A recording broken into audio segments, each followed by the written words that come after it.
Welcome to Stuff You Missed in History Class, a production of iHeartRadio.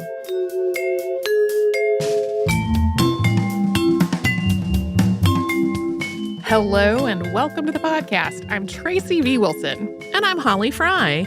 Last time, we talked about Operation Paperclip, also known as Project Paperclip, which was the effort to bring German scientists, engineers, and other specialists to the United States after World War II.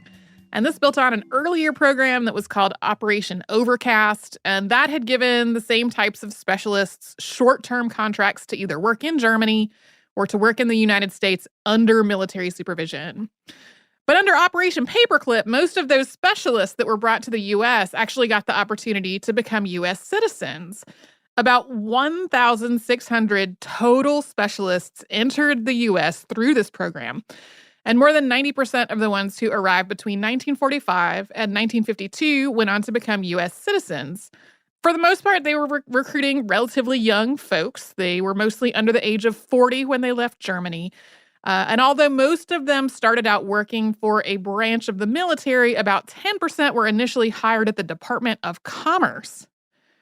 So as we talked about last time, but for a super quick recap in case folks have skipped that episode, when this program was established, it was taken as a given that most of these people had at least some involvement with the Nazi Party.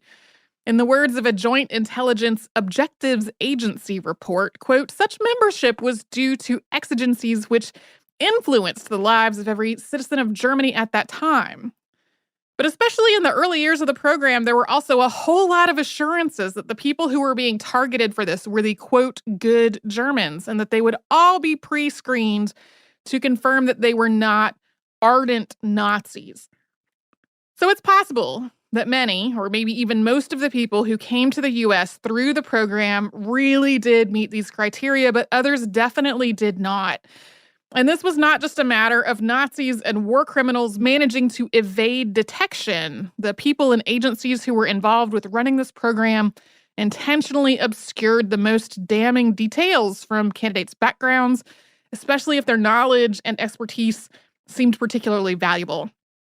So my intent had been to talk about this program and then talk about some of the more well-known people who were part of it.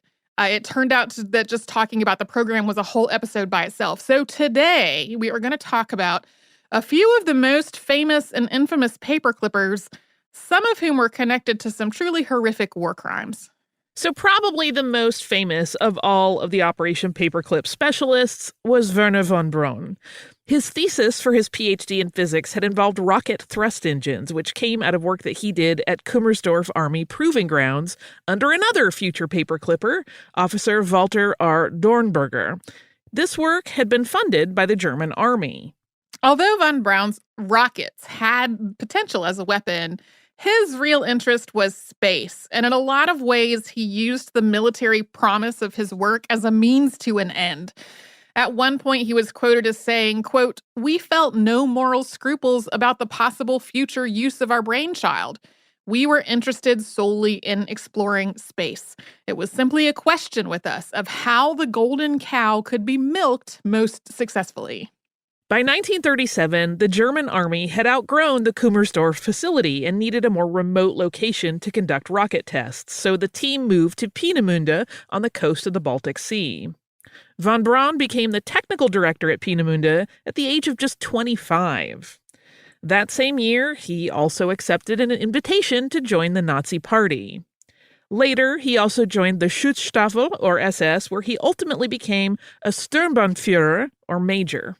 Von Braun and the team at Peenemünde developed the weapon that would become known as the V2, translated from German as the Vengeance Weapon 2, which was the first long-range ballistic missile.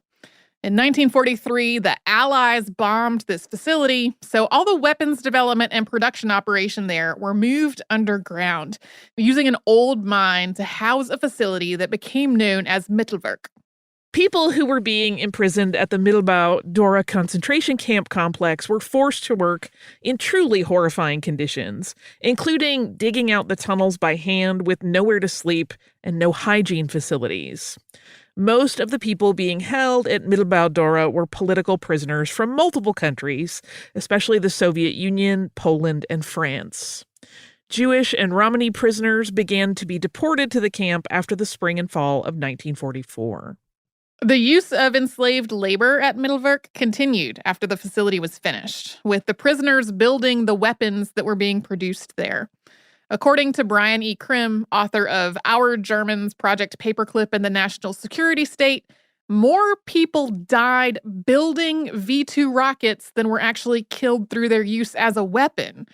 Between August of 1943 and April of 1945, at least 60,000 people were forced to work on these weapons, and at least 20,000 of them died of things like starvation, illness, executions, suicides, and just being worked to death.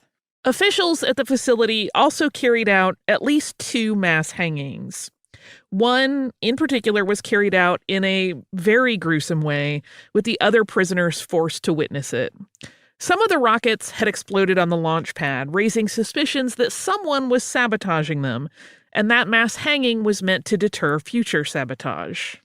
Although many of the staff that had worked at Peenemünde were transferred to Mittelwerk and worked on site there, Werner von Braun actually worked elsewhere, but he did tour this facility at least once, and he knew about the terrible conditions and the use of enslaved labor there. At one point, he testified at the trial of 3 SS members who had worked at the Mittelbau-Dora concentration camp complex, and he acknowledged the appalling conditions and the use of enslaved labor in that testimony. In 1944, the Gestapo arrested von Braun and held him for about 2 weeks. Sources differ about exactly what prompted this arrest. In some accounts, he was being really disparaging about Germany's chances to win the war, and he was only released after Dornberger convinced the Gestapo that he was critical to missile production. This arrest sometimes comes up as evidence that von Braun wasn't a, quote, real Nazi and had only been involved in the Nazi Party and the SS out of self-preservation or even opportunistic motives, or because he had perhaps been coerced.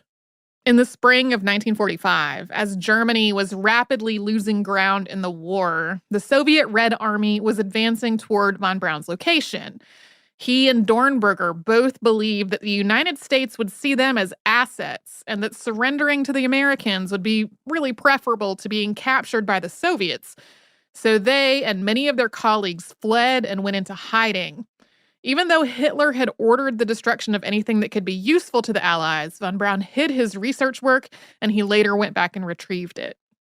On May 2nd, 1945, von Braun, Dornberger, and 126 principal engineers from Mittelwerk surrendered to an American GI. They had sent von Braun's younger brother Magnus to make contact with the Americans, both because he was the most familiar with the English language and because he knew how critical it was to keep the details of what was happening at Mittelwerk secret. Joseph Stalin was not pleased with this at all.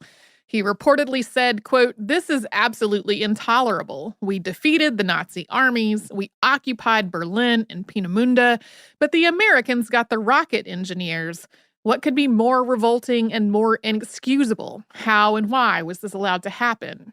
Once von Braun got to the U.S., he worked at White Sands Proving Ground in New Mexico, where he helped American forces learn about and learn to use the V-2 rockets that he had developed.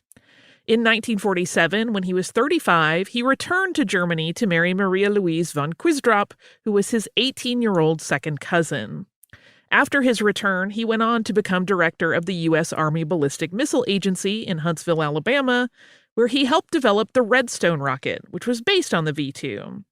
The Redstone was a ballistic missile that could carry a nuclear payload.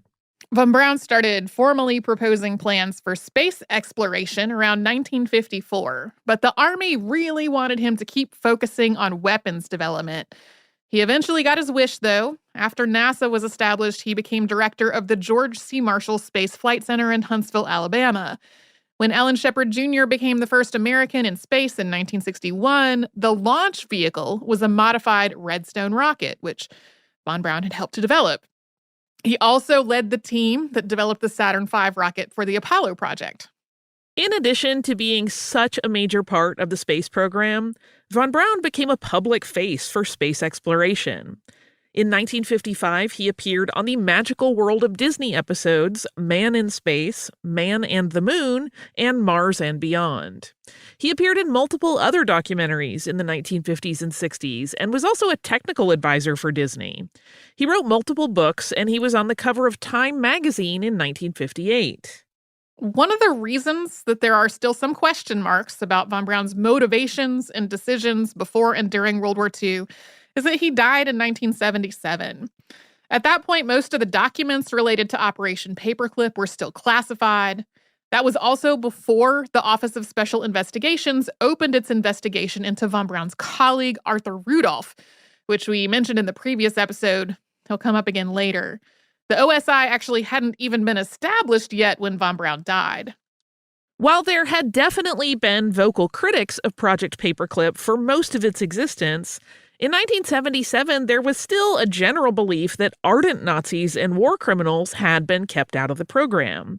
And von Braun himself had critics as well. As one example, Tom Lehrer's satirical song, Werner von Braun, included such lyrics as, "Once the rockets are up, who cares where they come down? That's not my department," says Werner von Braun.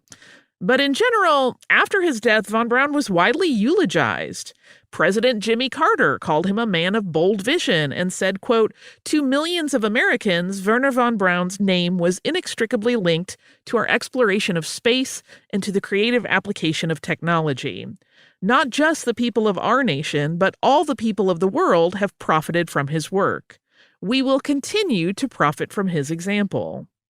Today, historians and biographers have argued that von Braun was everything from an opportunist who joined the Nazis out of sheer necessity to an ardent war criminal who never faced justice. What's clearest is that he was definitely a member of the Nazi Party and of the SS, that he knew about the use of slave labor and the terrible conditions at Mittelwerk, and that consequently he was, at just a minimum, complicit in all of that. He was also present for at least one meeting in which Mittelwerk's general director, George Rickey, planned out the acquisition of French prisoners of war to use as forced labor. He also developed a weapon that Germany deployed against allies of the United States, killing at least 5,000 people, but then he became a U.S. citizen in 1955. We just mentioned Arthur Rudolph, and since we only covered him briefly in the earlier episode, he is where we are going to pick up. But first, we are going to pause for a little sponsor break.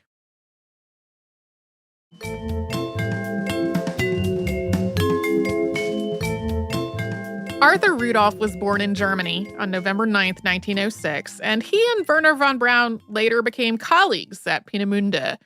After the Allies bombed Peenemünde, Rudolph became the operations director and the deputy production manager at the underground Mittelwerk facility.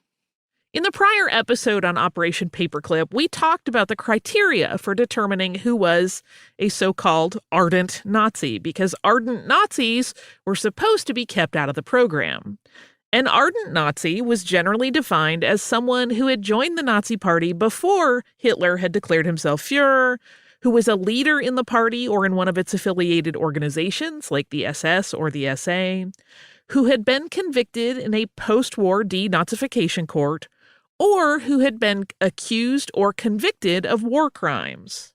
So Rudolph joined the Nazi Party, also known as the National Socialist German Workers' Party, and then abbreviated in German as NSDAP, in 1931. That was 6 years before Werner von Braun joined and 3 years before Hitler declared himself Führer. In the early 1930s, he had also been in the SA Reserve and in other Nazi-connected organizations.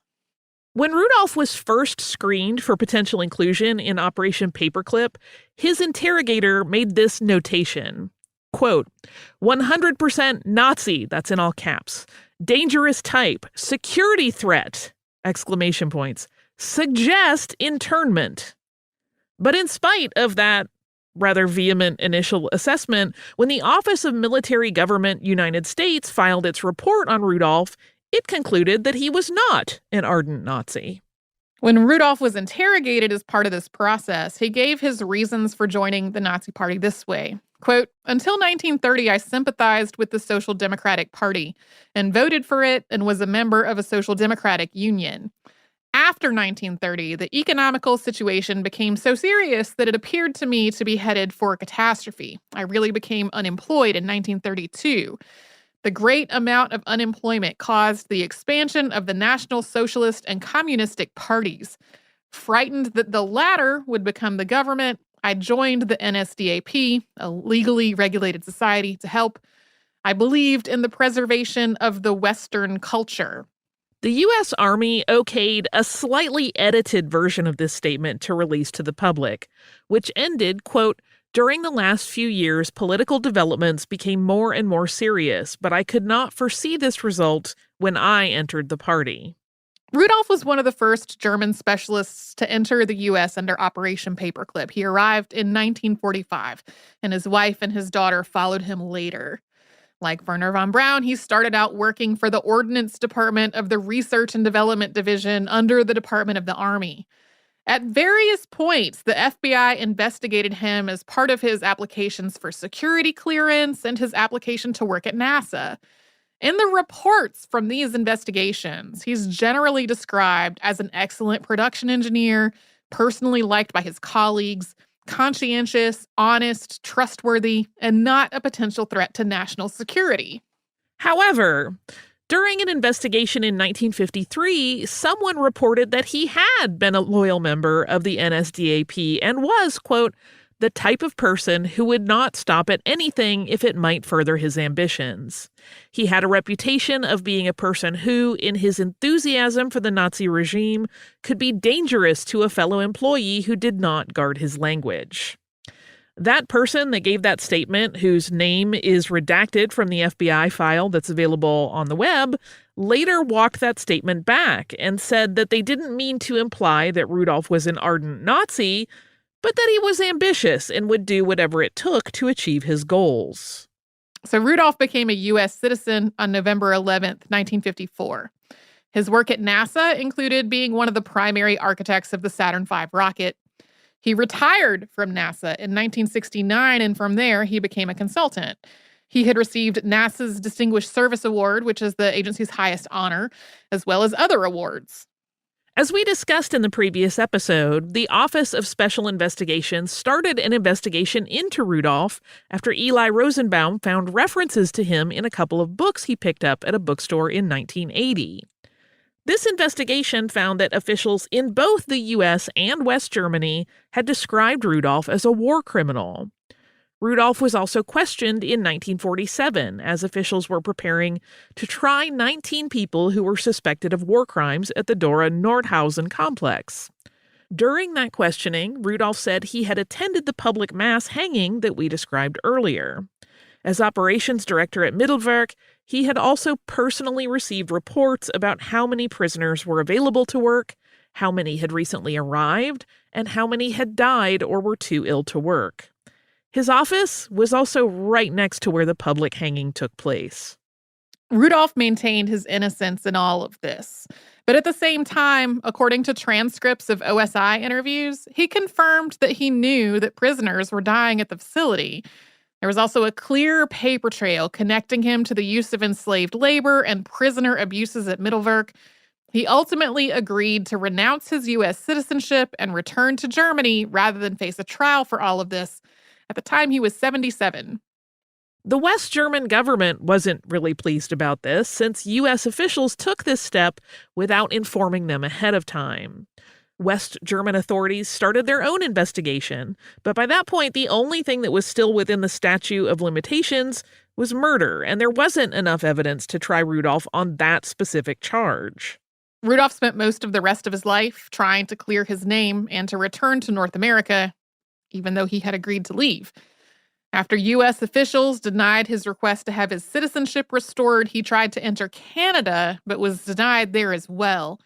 During his hearing with Canadian authorities, Canadian lawyers produced a memo that he had written describing the use of slave labor at another facility in an admiring way and requesting such a setup for his own project. A Canadian court ruled that he had, quote, called for, made use of, and directed the enslaved laborers at Mittelwerk. Rudolph never returned to North America, and he died in 1996. Some of the documentation and statements related to Arthur Rudolph's work in Nazi Germany came to light as part of an investigation into one of his and von Braun's colleagues, George Rickhey, Director General at Mittelwerk. Rickhey's background was a lot like Rudolph's. He had joined the Nazi Party in 1931 and went to work for the Reich Ministry for Armament and Munitions. Rickhey had become an expert in underground construction. He helped design the underground V2 factory at Mittelwerk and Hitler's underground bunker, as well as other facilities. To be very clear, though, that underground Mittelwerk facility had virtually no ventilation and no plumbing. People used oil barrels as toilets, and for most of the facility's operation, the prisoners were sleeping on the ground, so we're not saying that this design was good or humane, but underground construction like this had become his specialty. He specialized in being horrible. While Rudolph had been aware of how much forced labor was available for use at the facility and had received reports on how many people had died, Rickhey was the person who directly oversaw that labor. He coordinated with the SS to essentially rent people from camps. At Mittelwerk, the rate the SS charged was 2 to 3 Reichsmarks per person per day. But, as was the case with von Braun and Rudolph, Rickhey's work on the V2 program made him an attractive candidate for Operation Paperclip, even though by his party membership status alone, he fit the definition of an ardent Nazi. Like Rudolph, he had joined the party way before Hitler had come to power. He arrived in the U.S. in 1945, though, and started working for the U.S. Strategic Bombing Survey and the U.S. Army Air Forces. However, in the summer of 1946, Rickhey and paperclipper Albert Patton started a black market operation at Wright Field, where about 140 of the 200-plus paperclippers in the U.S. were then working. Aircraft engineer Hermann Nelson seems to have gotten into a personal dispute with them. One night, when Rickhey and Patton were playing a late-night poker game in their housing facility, which was known as Hilltop, Nelson got frustrated with their noisiness and told them to keep it down. Patton and Rickhey refused, and Rickhey made an offensive joke that alluded to Nazi atrocities against Jewish people. In response, Nelson filed a complaint with Colonel Donald L. Putt saying that Patton was an ardent Nazi and an SA member, and that Rickhey had orchestrated the mass hanging at Mittelwerk that was meant to deter sabotage. Putt doesn't seem to have taken any action on this, but Nelson also vented his frustrations in a letter to a friend in New York, and that caught the eye of the censors who were reading the paperclippers' mail. This sparked an investigation, during which it became clear that many paperclippers were willing to cover up one another's involvement in Nazi activities and war crimes. At around the same time, investigators in Germany found Rickhey's name on an employee contact list at Mittelwerk. An investigator in Germany also spotted Rickhey's name in an article about his application for U.S. citizenship. So all of this came together, and Rickhey was indicted and returned to Germany to stand trial at the U.S.-led war crimes trials that were held at the site of the Dachau concentration camp. These were separate from the international trials that were held at Nuremberg. When Rickhey was indicted, he had just signed a new 5-year contract to work with the army. Rickhey became one of 19 defendants in the Dora Nordhausen trial that was held at Dachau. Of those 19, Rickhey was the only one who had worked at the Mittelwerk facility rather than at the concentration camps themselves. But the evidence that was presented at his trial was contradictory. Although some witnesses connected him to war crimes at the facility, there were other researchers, including Werner von Braun, who submitted affidavits in his defense. There wasn't clear written documentation to connect Rickhey to war crimes carried out at the facility. Rickhey was one of 4 people who were acquitted, and the Army then classified the records from the trial. We will talk about one more paperclipper after another quick sponsor break.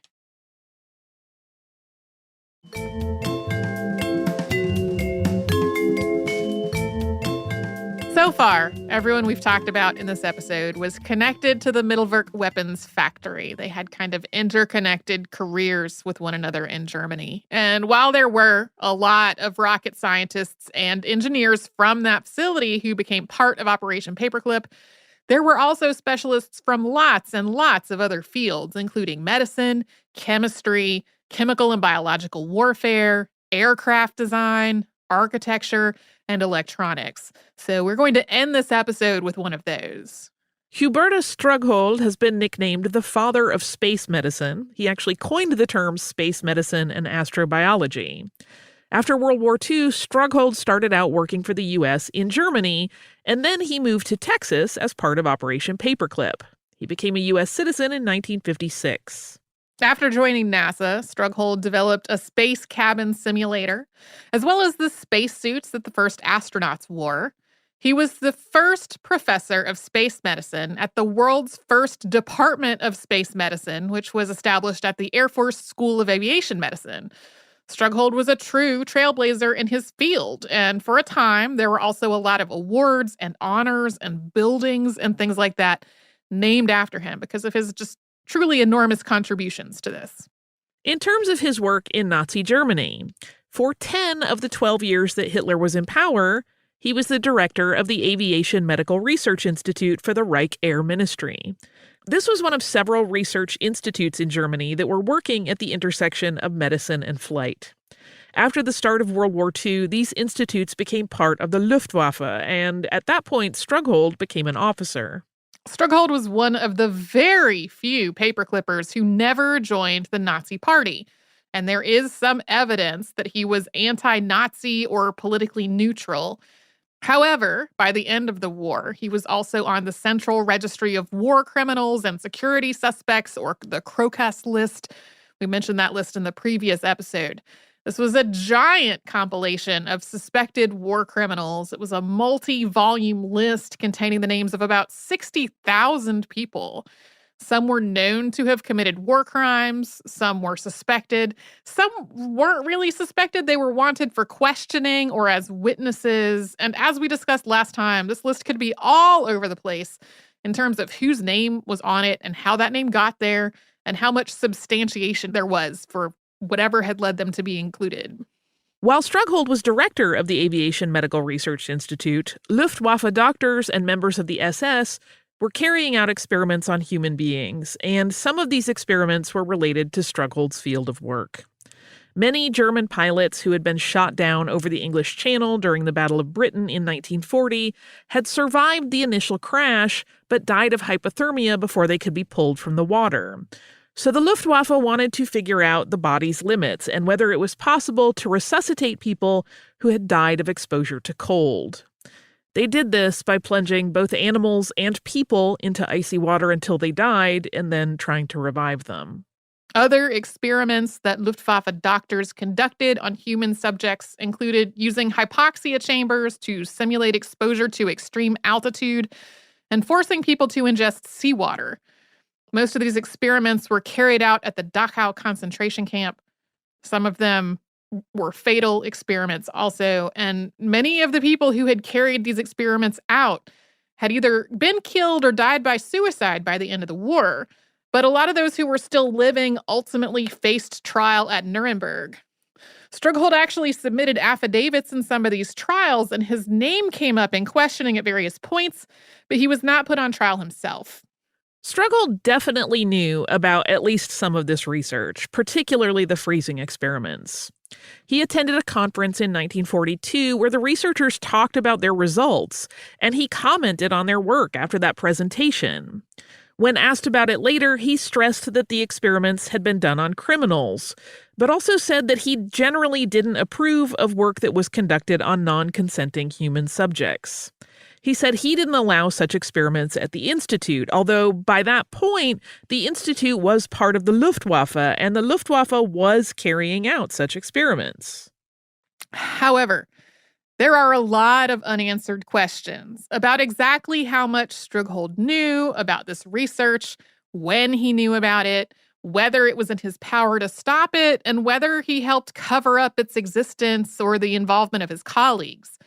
In some early interrogations, he and other researchers generally pinned all these human experiments on Dr. Sigmund Rascher, who had been involved in the hypoxia and hypothermia experiments. Rascher and his wife had both been executed by order of Heinrich Himmler in 1945. Strughold described Rasher as, quote, fringe, and he and others described these experiments sort of as the work of one deranged, clearly unethical man. But it became clear that Rasher didn't do this work alone, and that many other Luftwaffe doctors had been directly involved. Many of the experiments had been approved by Heinrich Himmler or by high-ranking Luftwaffe officers, and they had been supervised by Luftwaffe doctors and by people who worked at other German research institutes, including the Institute for Aviation Medicine in Munich. Some of the people who ran these experiments had also been close working colleagues with Hubertus Strughold, including co-authoring papers with him. But at the same time, that's pretty circumstantial. Enough people connected to Strughold knew about or were directly involved in these experiments that it seems like he should have known the details of what was going on beyond just hearing other researchers talk about it at that one conference in 1942. But we don't know whether he actually did or whether he took any action based on that knowledge. Strughold was investigated in connection to this several times. The first was under Operation Paperclip, but at this point, it's obviously hard to trust that the reports created for Operation Paperclip were thorough or complete. The second was in 1958, after a magazine article alleged that Strughold had done research on human subjects. That investigation was dropped after the Air Force released a statement that he had already been investigated. In 1973, the INS opened an investigation into 35 suspected war criminals, and Strughold was one of them. But the INS eventually closed that case due to a lack of evidence. After this, Strughold maintained that he had already been cleared of all suspicion before entering the United States. Then the OSI opened another investigation in 1983, but Strughold died in 1986, so at that point, that investigation was closed. One experiment that Strughold was more clearly connected to involved exposing children with epilepsy to simulated high altitudes to see if it was possible to induce seizures in susceptible people. That experiment took place in 1943 at the institute that Strughold was running. It doesn't seem like any of the children were seriously harmed, but the experiment also didn't conform to the Institute's ethical guidelines. This came to light in 1993, so years after Strughold's death. Regardless of what his true level of involvement was in Nazi experiments onto human beings, these allegations and the investigations really affected Strughold's reputation. Most of the honors and awards that used to be named after him have since been renamed or retired.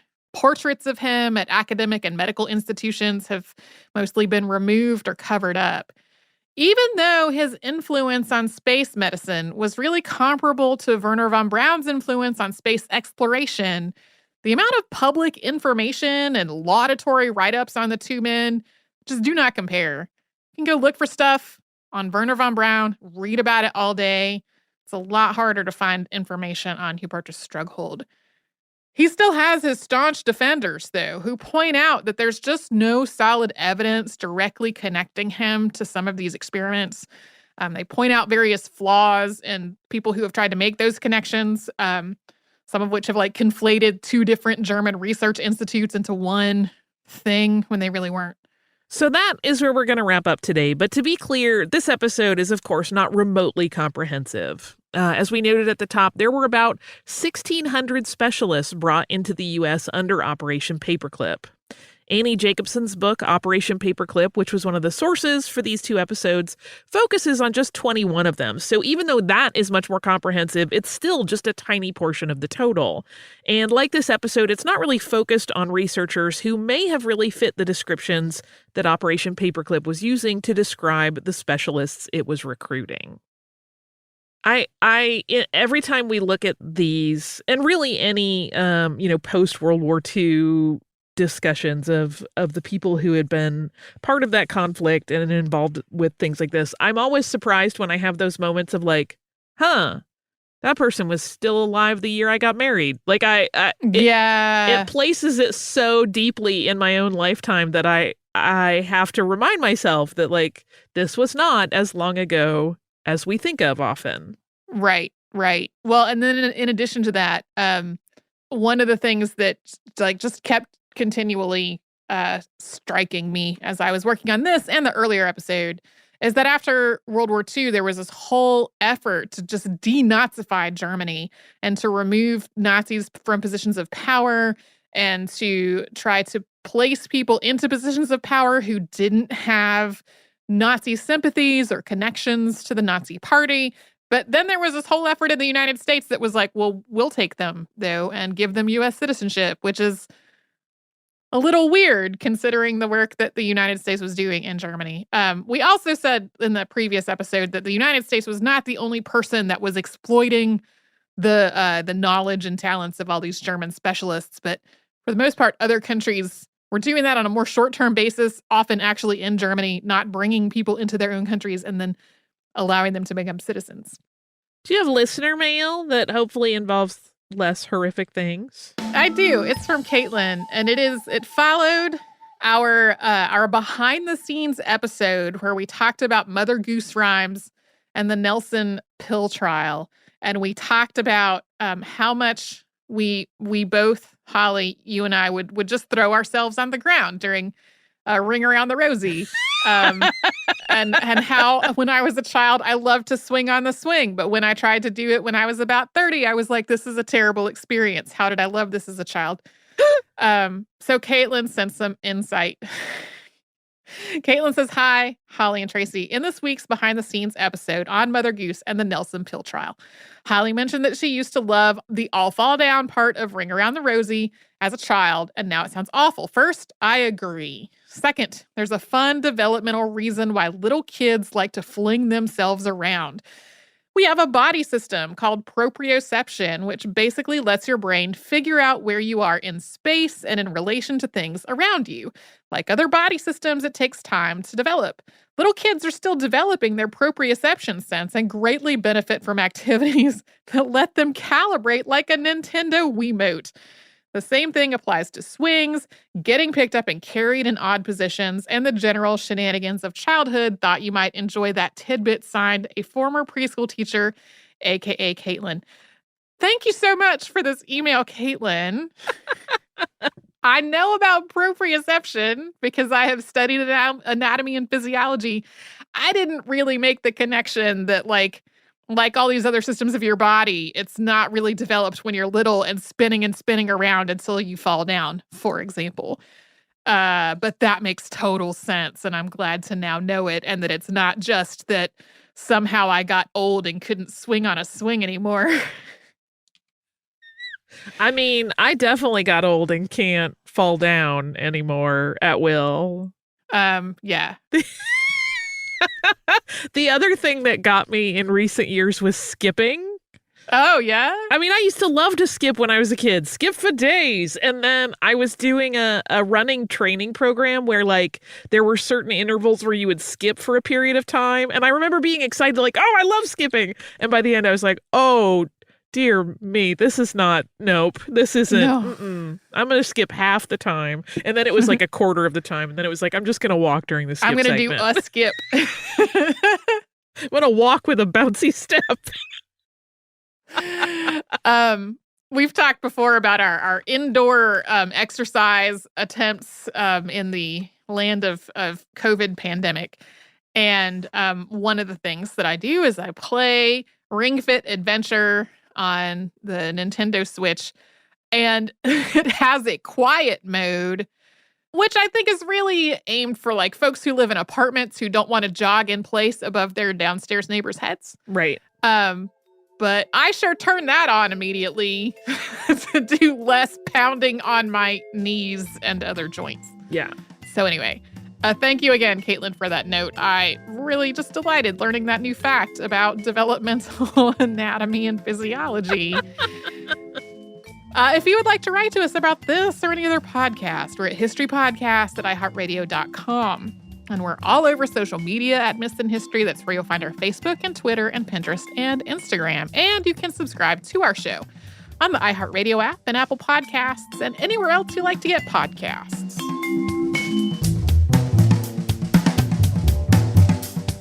Stuff You Missed in History Class is a production of iHeartRadio. For more podcasts from iHeartRadio, visit the iHeartRadio app, Apple Podcasts, or wherever you listen to your favorite shows.